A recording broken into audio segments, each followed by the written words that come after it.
التهديد السبراني هو كل أعمال البلطجة التي تحدث على شبكة الإنترنت. يمكن أن يحدث ذلك في رسالة بريد إلكتروني، رسالة نصية أو لعبة على الإنترنت أو على موقع الشبكات الاجتماعية. والحقيقة هي أن التهديد الذي تشكله اختراقات الأمن السبراني يعد أمراً خطيراً ويمكن تجنبه. والمفتاح لتخفيف ذلك هو فهم أن الأمن السبراني ليس مجرد مسألة تقنية، بل هو أيضاً مسألة استراتيجية وعاجلة. أيضاً يجب أن تكون على قمة أولويات كل مجلس إدارة وكل فريق إداري، إذ يعتبر الأمن السيبراني مجموعة من الوسائل التقنية والإدارية التي يتم استخدامها لمنع الاستخدام الغير مصرح به على شبكات الكمبيوتر وسوء الاستغلال واستعادة المعلومات الإلكترونية التي تحتويها، بهدف ضمان واستمرار عمل نظم المعلومات وتأمين حماية وسرية وخصوصية البيانات، سواء الخاصة بالأفراد أو الجهات في الفضاء السيبراني. والأمن السيبراني مفهوم أوسع من أمن المعلومات، حيث يتضمن تأمين البيانات والمعلومات التي تتداول عبر الشبكات الداخلية أو الخارجية، والتي يتم تخزينها في خوادم داخل أو خارج المنظمات. أكد خبراء في الأمن السيبراني أهمية التعاون وتبادل المعلومات الخاصة بالتهديدات السيبرانية في مواجهة الخطر المتنامي لتلك الهجمات، منوهين بحرص اتحاد مصارف الإمارات على وضع أمن المعلومات بشكل عام والأمن السيبراني بشكل خاص على رأس أولوياته. جاء ذلك خلال ملتقى حماية للتعاون وتبادل المعلومات في مواجهة التحديات والتهديدات السيبرانية، التي استضافه اتحاد مصارف الإمارات، وهو الهيئة التمثيلية المهنية للمصارف 48 الأعضاء العاملة في الإمارات في دبي، بحضور ما يزيد عن 100 خبير في مجال أمن المعلومات والأمن السيبراني. ضيفنا في هذه الحلقة أحد الخبراء في الأمن السيبراني باتريك فافر، الرئيس الإقليمي لإدارة أمن المعلومات والمخاطر في اتحاد المصارف الإماراتية. أهلا بكم مشاهدينا في هذه الحلقة من للرواد فقط عبر قناة حوا. أهلا بكم مشاهدينا في هذه الحلقة من الرواد فقط على هامش مؤتمر التعاطي مع الأمن السيبري، وضيفنا هو رئيس لجنة أمن المعلومات في اتحاد المصارف الإماراتية باتريك فافر، الذي سوف نتحدث معه في موضوع شيق وهام جدا، وهو خرق النظام المصرفي عن طريق الإنترنت أو المعلومات السيبرية. Mr. Patrice Favre, vous êtes le bienvenu. Vous êtes français, mais on va faire cette interview en anglais. Sure. So you are the chairman of the UBF Information Security Committee. You are most welcome. I will start by asking about this conference, talking about the most important information we are dealing with. Okay. I think the key point that we like to share during this conference is to ensure that the banking industry across UAE, but also we have delegates from Bahrain, from Saudi, from Oman and other countries within the Gulf, Yes. understand the need of sharing information. Okay? Yeah. So having information is no longer a competitive advantage. What is right those days to protect ourselves is to share this information along our competitor. So what are the main topics and the main or the prominent speakers in this event or this gathering? So we have speakers from all around the world. We have someone from US, someone from Malaysia, someone from Denmark, people from of course Middle East and UAE. The topics move from the technology part. Of course, we can't discuss cybersecurity without talking about technology, but we also cover the regulation aspect. So what our regulator, so UAE Central Bank, the Chief Information Security Officer of UAE Central Bank is one of our speakers today, covering why it's important to sharing and how the regulator is also inviting banks to share information. It's not just us sharing, but it's all, we have been asked to share information. So different topic, different learning from past example, and promoting the best practice along our peers in the banking industry. Mr. Fafr, what is the meaning of cyber threat for the banking institutions? Okay, so if I understood well your question, I will say cyber threat is for the banking industry, and not only the banking industry, but today we are it's a cyber security conference for the UE Banking Federation. The cyber threat is one of the biggest risks for a bank, because if an organization, a bank, get their data stolen by what we sometimes call the bad guys, cyber outside hackers, exactly. Yeah. This have several impacts. First, it may have a financial impact for the institution.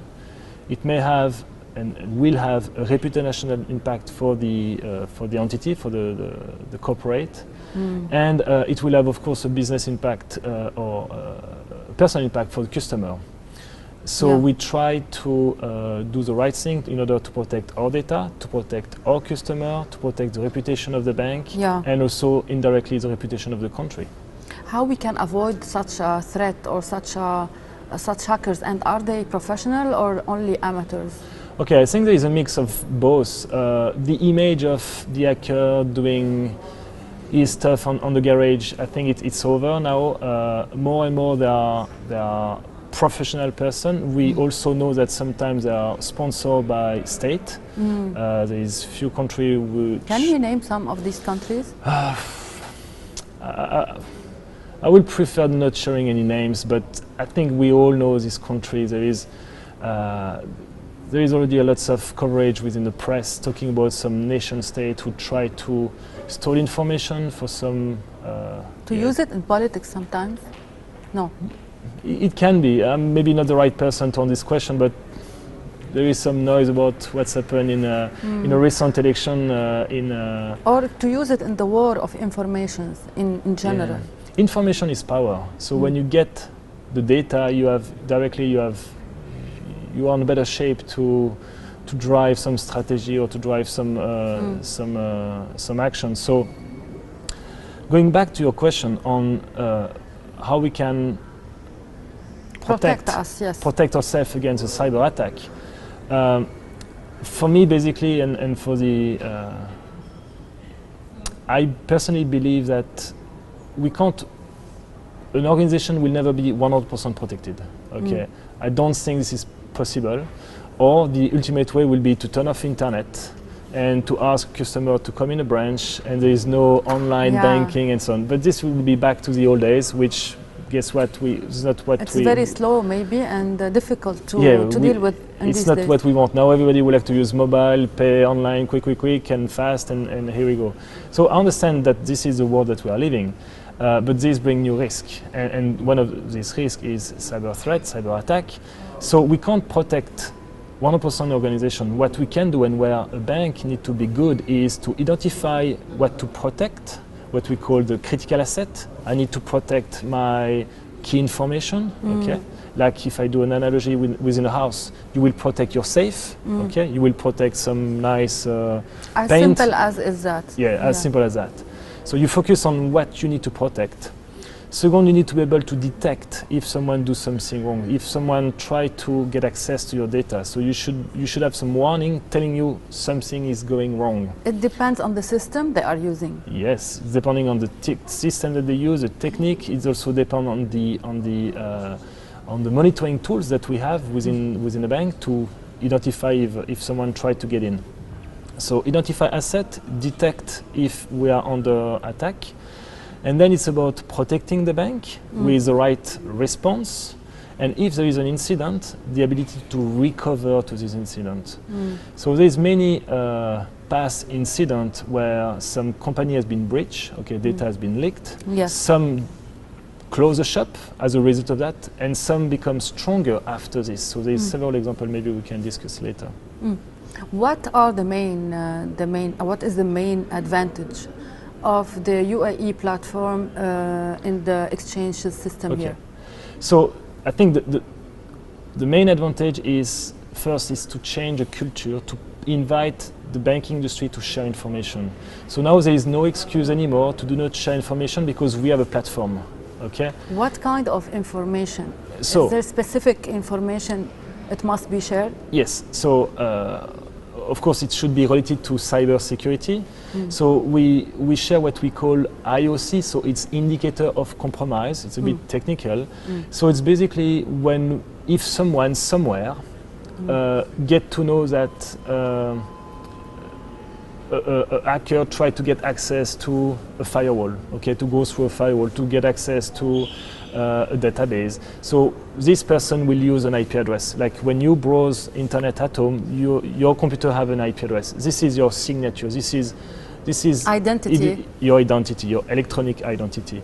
So we share those bad IP address where we think those guys try to do something wrong, and we try to block those IP address. So we share mainly some information like this, but also we share what we call modus operandi. So for example, if a bank or an organization somewhere in the world get hacked and they identify, oh, this is how the hacker managed to get in because we didn't patch our server, we have done this. Yeah. Guys, be aware, this is how you have to protect yourself. So this set of kind of like a to-do list helping the banking industry or sometimes outside the banking industry on protecting yourself. So this is how information are shared and yes. analyzed. Yes. Is there any committee that you collaborate with? So this Information Cybersecurity Committee has been created in order to promote sharing culture. Yes. And it took us, in fact, during the 2 years we first know each other, okay, which was important. So to meet my peers across all the bank, not the all banks, the 13 major banks in UAE. And then we start sharing information, we start to focus on some action, we start to engage with central bank to ensure we work on the same priority. Yes. And then when we realize that now we have the right maturity of engaging and so on, we identified that it was time now to have a platform to share information more on a more structured manner. Yes, we will talk later on in this show after this break. Many things concerning the cyber threat and the cyber attacks. We will have a short break. مشاهدينا فاصل قصير ثم نعود إليكم بعد قليل. أهلا بكم مشاهدينا مجددا في هذه الحلقة المتخصصة حول أمن المعلومات في نظام المصرفي الإماراتي. Monsieur Favre, welcome again. My question is about the role of laws to improve the cyber security in the banking sector. So a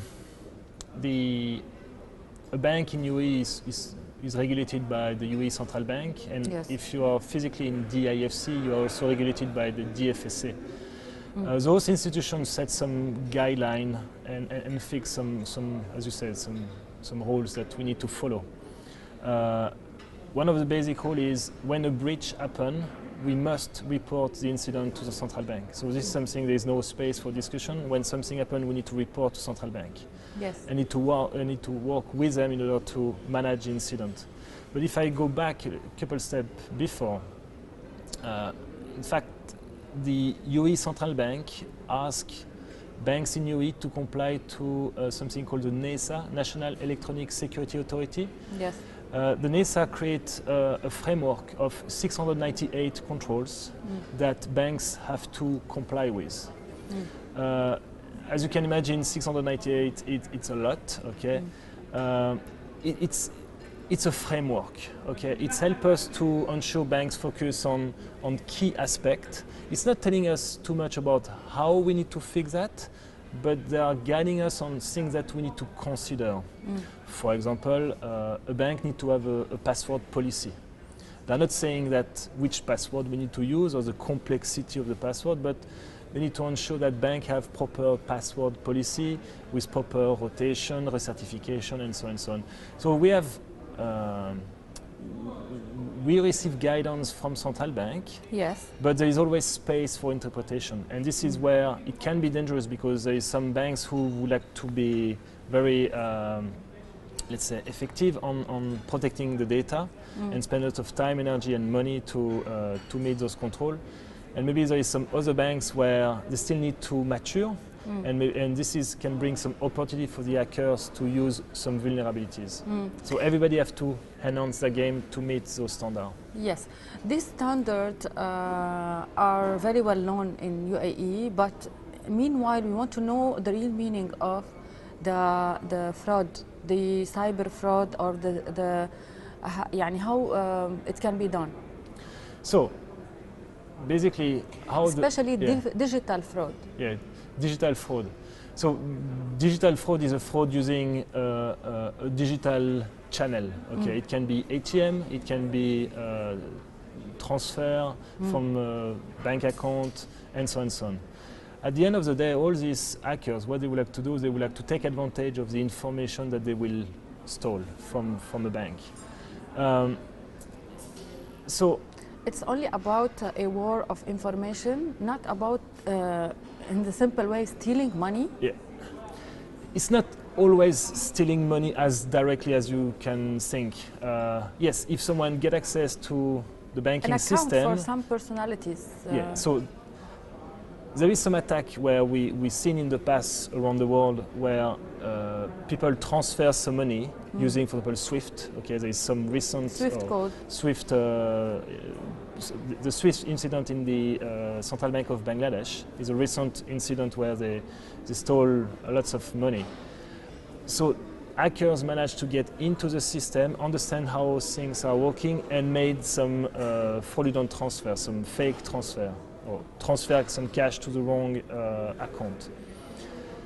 But sometimes information can be, a way to store data can be they encrypt the data within the organization, and then after that they ask for money to decrypt the information, otherwise the bank can't operate anymore. This is what we call ransomware. Yeah. So they will infect the majority of your... Chantage, yeah, exactly. Chantage. So they will infect the majority... So it's the same as we see in movies sometimes? Yes, sometimes movies are not too far away from the reality, I have to say. Yeah, correct. Then what are the penalties for such an act? So, penalties... We have now an example on, it's a European law called GDPR, where it's more about protecting the data privacy of European citizens. But this law now clearly states that if there is a breach of this law, a bank can pay up to 4% of the overall profit, if I'm not wrong, to the institution. So if the bank A didn't follow the GDPR process, regulation and get breached, they can be fined up to 4% of their general revenue, which can be massive depending on the size of the organization. So the European put a threshold, put a money impact. We don't have that yet in the Middle East, at least as far as I'm aware. We don't have a direct financial impact from the regulator. But for sure, any institution who will be breached by data leakage will have some financial impact. First, because the reputation of the bank will be impacted, hence some customer may leave, may move to the competitor, and this will have an indirect financial impact for the bank which has been breached. Do you have a list of, first question, some banks in Africa or Asia are involved in such an act? Is there any banks are involved and are on the blacklist? What do you mean by blacklists? I mean by banks are involved, not personals or countries or people who do the cyber attack, but really banks. People are professional. Is it يعني no, did affect any bank this cyber attack? So cyber attack affect banks all around the world. There is no. And are any banks involved? In the GCC? Yeah. No, yes. no. In Africa or okay, somewhere so else. You are asking me if banks are the bad guys hacking some other banks. I don't have any proof of that. No, I can't say, I'm afraid. طيب.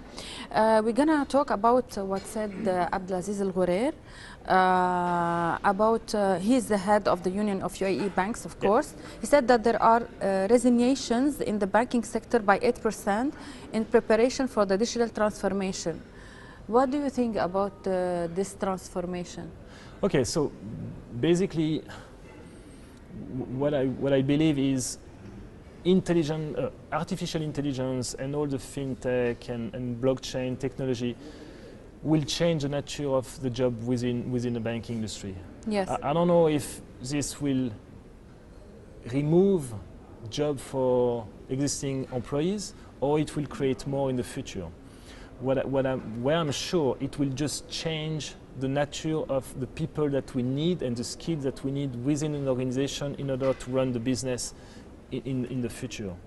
But now I don't know if it will have a drop because we'll bring new technology or if in fact we will do less value added tasks done by the computer and more added value tasks done by the people on the front side.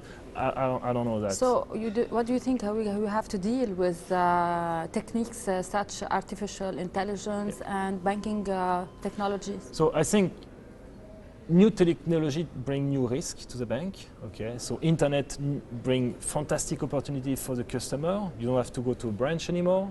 You can do that things through your mobile banking. Said before. But it also brings new risk for a bank, okay? Because now bad guys don't have to take a gun and go to a branch and steal money. They can do that from their living room to some extent, 10,000 kilometers away. Now, it's not because new technology... The artificial intelligence here in UAE, how we can deal with as a banking sector? So, for me, we clearly need to understand what does it mean, what kind of value it brings, and how we can take advantage of that. And I know many banks who are already starting changing the way they operate on the back office, on the front office of the organization, using more technology in order to provide quicker service. For example, there's many banks now, I'm sure you see on the advertisement, there's many banks who can open a bank account in 10 minutes. Yes. A couple of years ago, it used to take a week to open a bank account. So now we can do that in 10 minutes just because we use technology to proceed, okay? So it's just an example that technology is great, but we need to ensure that at the end we understand the risk. We are secure. And we manage But the if risk. we're going to talk about the risk and make an equation, so what are the percentage of this risk? No, this is difficult. Question. For me, in fact, the complexity of my job is to balance the appetite for business to use new technology and to some extent to tell them just be careful. If you go too quick using that without thinking or taking into consideration the big picture, we may bring some new risk for the future. So we can't say no, you don't do this, because at the end of the day we provide service to the bank, but we need to ensure that when they move one step toward new technology, new way of engaging with different parties and so on, they do that understanding properly the risk that they are facing and they manage that. And it's in line with what we call the risk appetite. Okay. Yes, Monsieur Favre, we continue after the break. مشاهدينا نتوقف مع فاصل إعلاني ثم نعود إليكم. أهلا بكم مجددا مشاهدينا، نعود إلى حوارنا مع مستر باتريس فافر. The question now is about the UBF, UAE Federation Banking. How many banks are in this year, 2017? Okay. Or 2017, 2018? 2017, 2018. So there is 48 banks who are member of the UAE Banking Federation. Yes. Okay. Now within the committee that I manage, which is Information Security Committee, there is 13 active members. Yes. It's a mix of international bank, local bank and Islamic bank to have a good representation of the banking industry across UAE. And it's gonna increase the number? No, because within the committee we can't have a meeting with 20 persons, otherwise it would be less productive. So we like to keep the number of attendees of between 12 and 13. Yeah. Okay. What are the future activities for UBF committee or communion? Yeah. So within my domain, again, if you allow me to answer only to this, yes. Within my committee, the Information Security Committee, we need to continue to understand the regulatory change around, of course, UAE, but also around the world, because we know when something changes in Europe, sometime we have a couple years after we have a copy of that. we need to focus on our payment system. We need to ensure that they are still up-to-date, secure. We need to ensure that the way we share information with key stakeholders like UAE Central Bank, with UAE Credit Bureau, we do that as with the right level of, again, security to ensure that we protect the information of our customer. So, and it's a lot of education, awareness, and also back to your question before, understanding the new technology, because we have a role to educate the banking industry, and when there is a new technology like everybody talk about blockchain and fintech, we need to understand, okay, what does it mean, how does this help, how this can create some problem, and how we manage that. So education is a key topic. Yeah, you talk about the credit card. I want to mention the what said Mr. Al Ghurair about the credit card or credit query, that the impact is very positive in the banking sector. So what do you think about it? I think UAE is a it's a fantastic country where things are changing so fast.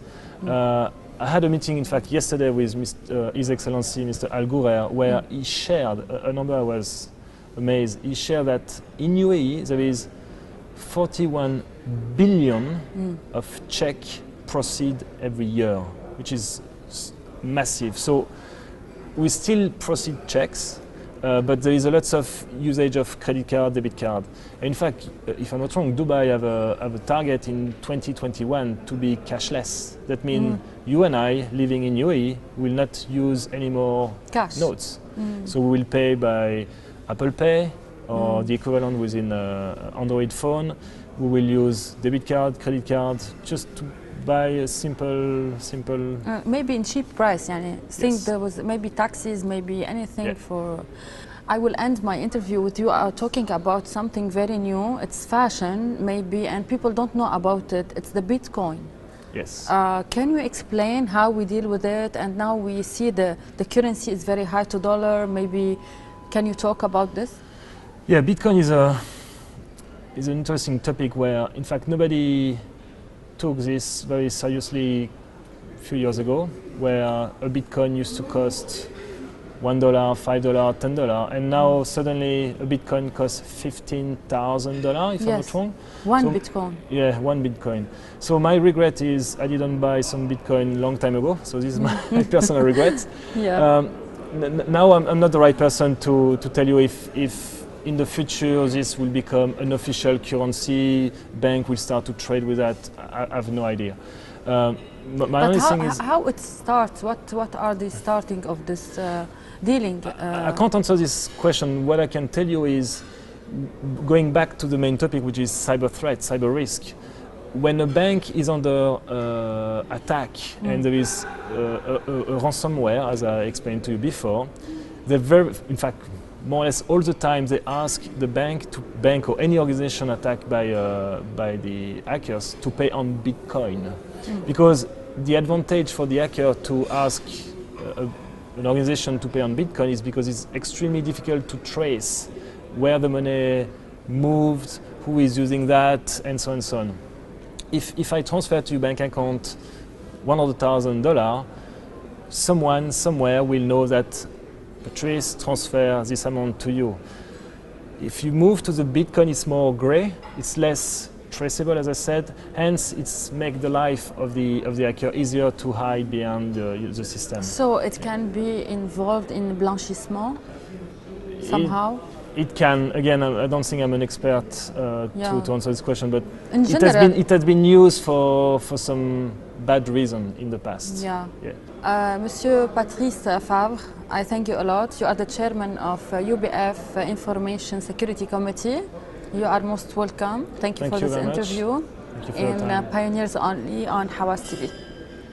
شكرا مشاهدينا لمتابعتكم. نلتقي بكم في الأسبوع المقبل بإذن الله.